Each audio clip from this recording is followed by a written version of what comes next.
Who do you think owns the street? Owns the street? Taxpayer. Taxpayer. Yeah. Okay. My taxes are high because little punks go out and graffiti trains, graffiti walls, bus stops, buildings. That's why taxes are high. So I'm paying for it, aren't I? So if I'm paying for it, I'm entitled to an opinion. My opinion is, I want a clean wall. Yeah. From the history books of the past to hurried city streets, Adelaide's forgotten outlaws emerge. Behind every face, a story. A bold undertaking, artist Peter Drew posting the pictures right across town. He relates to the criminals because he's one too. The criminals walked these very streets, but they lived in a different world. This is Moira Jackson, arrested in 1920. Her crime, attempted suicide. It was pretty funny when I got arrested because when you're making street art, it doesn't feel like you're breaking the law. And in my own mind, it's not a criminal act any more than things like sodomy or attempted suicide.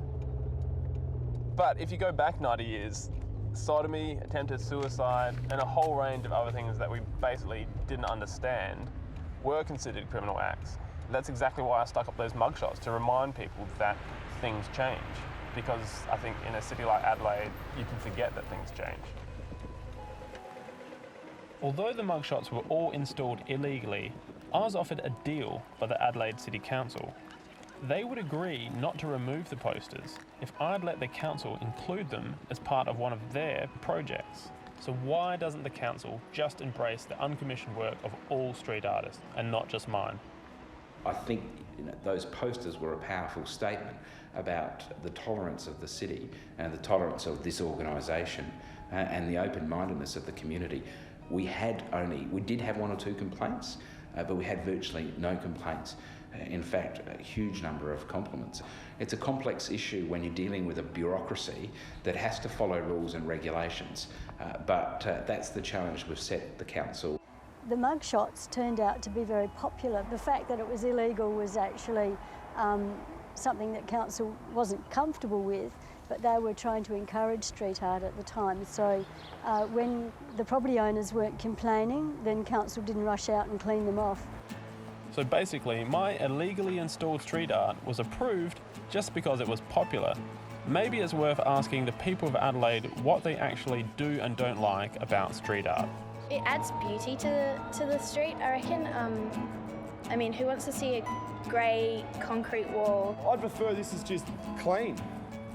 Leave it as a wall, mate. Why do we need colours? I kind of don't like tagging the really crappy spray graffiti stuff. The difference is the stuff that, in my mind, that just tags for the sake of tagging, rather than colour and an outcome, an expression. I know they're both expressions, but tagging just doesn't seem to go anywhere. It shouldn't come as any surprise that most people like street art but don't like tagging.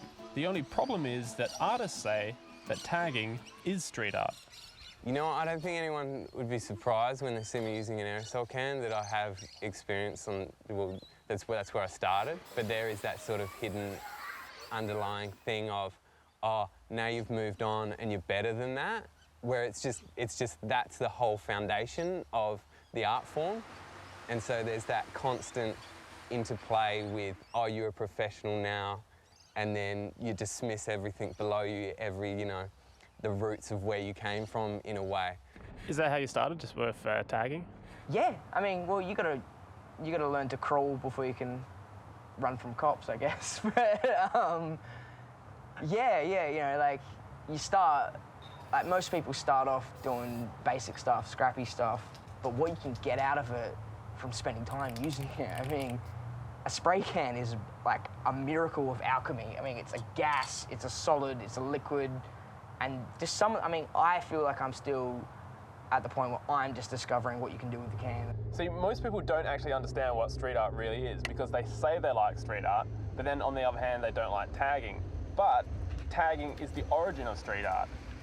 See, I think this argument has less to do with what's popular and more to do with what can be controlled. I think that if we create an experiment where we can make tagging controlled, not only would it be popular, but council wouldn't have any kind of problem with it. and then we can confront the council with it. My latest project is an experiment to take one of the least popular forms of street art and make it popular.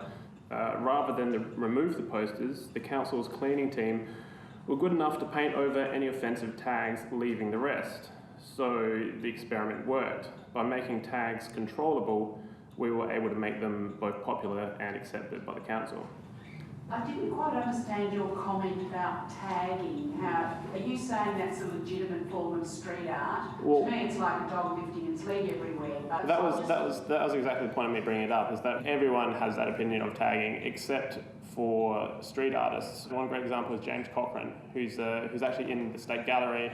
He's just finished painting a mural in London for the Olympic Games. He's one of the world's most talented aerosol artists, and once upon a time he was just tagging. So it's, I think a lot could be done to sort of change the perception of what is, after all, just marks on the wall. So it's a few days after the council meeting, and the council have removed the poster because basically people started tagging outside the lines. And to me, the whole thing just goes to show that you can't control street art.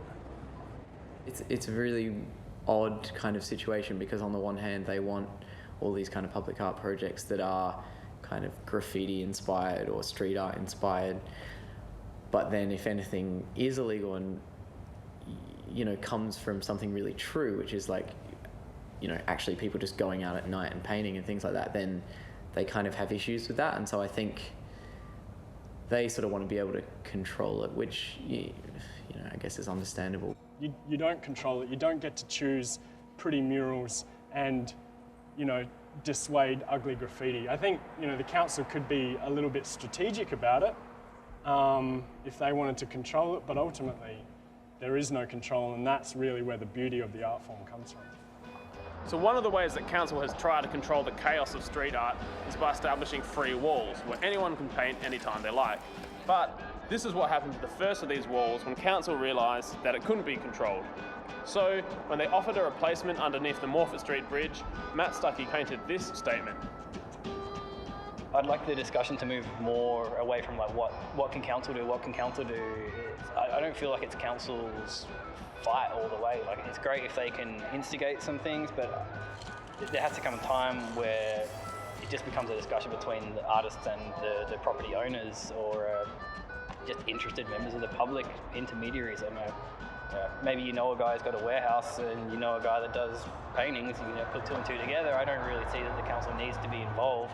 If we can get the young budding street artist opportunities to do things other than just to leave a tag on 20 separate buildings, and we can find space where they can actually produce work that's going to help them with their careers, I'd rather that than having 20 buildings tagged with a little symbol. With property owners, you've got a greater chance of getting something through and much quicker, because all you've got to deal with is the property owner. Most people who put stuff up there would come and ask me, and I would say, yeah, look, it's okay between the door and the back wall, and that's fine, don't do anything else, and they were all cool about that. Street art itself is fine, I like it. It can be at times very clever. See, I think it's a good thing that property owners are beginning to recognise the value of street art, but they're not the only ones. The Art Gallery of South Australia is just the latest in a string of major art institutions to engage with street art. So, can you really take work off the street, put it in a gallery, and still call it street art? When they asked me to be involved, I got around this question by taking works out of the gallery, putting them up on the street for anyone to take. But it's still a difficult question. That's why I think it's a good idea to speak to James Dodd, who's been making work on the street and in the gallery since the early days of Melbourne street art. It's an incredibly complex culture, street art, so you can't expect people to understand that quickly. And sometimes it's going to take projects to be undertaken to get to the other side of someone's understanding of street art. So, for example, it's better that an institution tries to do something without completely knowing what they're doing in order to develop that understanding, rather than saying, oh, you don't know what you're doing, therefore don't do it, which is a dead end. So it's a bit of a catch-22. Of course, they're never really going to understand everything, but that's not the point. They're not experts. Street artists are the experts. The institutions are just experts in bureaucracy. I see a difference between public art and graffiti. I recognise your point that somebody who starts off at some point just making a mess with a spray can may actually develop talent and become what I would call an artist. My only suggestion is they practice in their own house. At the moment under our system, because we have the law being enforced by particular people, whether they're council officers or policemen, those people have some discretion as to whether they take the extra step and prosecute things. And because they have that discretion and they do recognise things that are receiving broad support, you find on occasions people aren't prosecuted when technically they might be. Now, if you try and define that down to too fine a point, you'll remove all discretion out of the system. And I don't think that's going to be good for a vibrant city, and I don't think that's going to be good for people who've got great artistic ideas. So maybe it's all right that we don't fully understand. Better that than to pretend we do understand and try to control something that can't be controlled. Personally, I'm glad that there are no simple answers and that everyone has a slightly different idea about who owns the street. That's a pretty big question. Everyone. I'd like to say me, but unfortunately it's probably Stephen Yarwood. People of South Australia own the street. Well, I guess the people. Whoever looks at it. The streets do belong to everyone, but the buildings don't belong to everybody. Anyone that uses a street or anyone that uses a space? Well,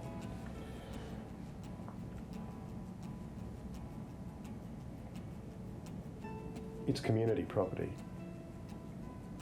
It's community property.